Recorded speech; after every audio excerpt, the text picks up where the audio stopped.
ഉമ്മ ഈ October മാസമില്ലേ, October മാസത്തിൽ നമുക്ക് ഏറ്റവും അധികം ഓർമ്മിക്കപ്പെടുന്ന ഒരു വുമന്റെ പേരാണിത്.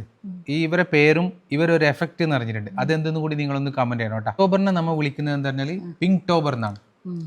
അപ്പൊ ഇന്ത്യയിൽ സ്ത്രീകൾക്കുള്ള ഏറ്റവും അധികമുള്ള ക്യാൻസർ ഏതാണ്? Breast cancer. മനസ്സിലായോ? അപ്പൊ ബ്രസ്റ്റ് ക്യാൻസറിന് നമ്മൾ നല്ലോണം സ്ക്രീനിങ് ചെയ്യണം. അതിനാണ് ഈ മന്ത് കൊണ്ട് അവർ ടാർഗറ്റ് ചെയ്യുന്നത്. ബ്രസ്റ്റ് ക്യാൻസർ അവയർനെസ് മന്ത് എന്നാണ് പറയുന്നത്. 20 വയസ്സിൽ കൂടുതലുള്ള ആളാണെങ്കിൽ നിങ്ങൾ നിങ്ങളുടെ ബ്രസ്റ്റ് എവറി മന്ത് നിങ്ങൾ സെൽഫ് എക്സാമിനേഷൻ ചെയ്യണം. അപ്പോൾ നിങ്ങൾ 20 വയസ്സിൽ കൂടുതലുള്ള ഒരാളാണെങ്കിൽ നിങ്ങൾ മിററിൻ്റെ മുമ്പിൽ പോയിട്ട് ബ്രസ്റ്റ് എക്സാമിനേഷൻ ചെയ്യണം. എവറി മന്ത് നിങ്ങൾ ചെയ്യണം. എങ്ങനെ പറഞ്ഞാൽ മിററിൻ്റെ മുമ്പിൽ പോയി നിന്നിട്ട് കൈ ഇങ്ങനെ വെച്ചിട്ട് നമ്മൾ ബ്രസ്റ്റിൽ എന്തെങ്കിലും കളർ ചേഞ്ചസ് ഉണ്ടോ, അവിടെ ഒരു സ്വെല്ലിങ് പോലെ ഉണ്ടോ, അവിടെ ഒരു നീർക്കെട്ട് മാതിരി ഉണ്ടോ, അങ്ങനെയൊക്കെ ആദ്യം നോക്കാം. പിന്നെ അതിനുശേഷം നമ്മുടെ ഫിംഗർ ഇങ്ങനെ വെച്ചിട്ട് നമ്മൾ ഈ ബ്രസ്റ്റിൻ്റെ ഈ സൈഡിലെ കൂടി ഇങ്ങനെ പാൽപ്പേറ്റ് ചെയ്യാം.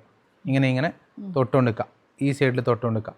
പിന്നെ ഈ ആക്സില്ല എന്ന് പറഞ്ഞിട്ടുണ്ടല്ലോ, ഈ ഭാഗത്ത് സ്വെല്ലിങ് ഉണ്ടോ എന്നുള്ളത് ചെക്ക് ചെയ്യാം. മനസ്സിലായോ? അതുകൂടാണ്ട് സെൻറ്ററിലോട്ട് വന്നിട്ട് ഇവിടെയും ബ്രസ്റ്റ് ഇങ്ങനെ പാൽപ്പേറ്റ് ചെയ്തുകൊണ്ട് നിൽക്കാം. ഓക്കെ. കൂടാണ്ട് നിങ്ങളുടെ നിപ്പിളിനെ നിങ്ങളിങ്ങനെ വെച്ചിട്ട് പ്രസ് ചെയ്യണം. നിപ്പിൾ പ്രസ് ചെയ്തിട്ട് അതിൽ നിന്ന് എന്തെങ്കിലും ഡിസ്ചാർജ് വരുന്നുണ്ടോ നോക്കണം. ഓക്കെ.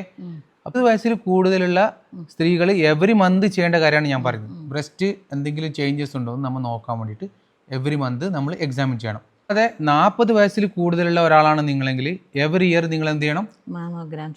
മാമോഗ്രാം ചെയ്തിട്ട് നോക്കണം. അതുകൂടാണ്ട് നിങ്ങളെ ഫാമിലി ഹിസ്റ്ററി ഉണ്ടെങ്കിൽ, നിങ്ങളെ ഫാമിലിയിൽ ആർക്കെങ്കിലും ബ്രസ്റ്റ് ക്യാൻസർ ഉണ്ട്, സിസ്റ്ററിനുണ്ട്, മദറിനുണ്ട്, അങ്ങനെ ആർക്കെങ്കിലും ഉണ്ടെങ്കിൽ നിങ്ങൾ എവറി ഇയർ MRI ചെയ്യണം, അതേപോലെ മാമോഗ്രാം ചെയ്യണം. രണ്ടും ചെയ്ത് നോക്കണം. അത് കൂടാണ്ട് നമ്മുടെ ജനറ്റിക് മ്യൂട്ടേഷൻ്റെ ടെസ്റ്റ് ഉണ്ട്, BRCA1 BRCA2 എന്നെല്ലാം പറഞ്ഞിട്ട് അങ്ങനെയുള്ള ടെസ്റ്റ് ചെയ്യണം.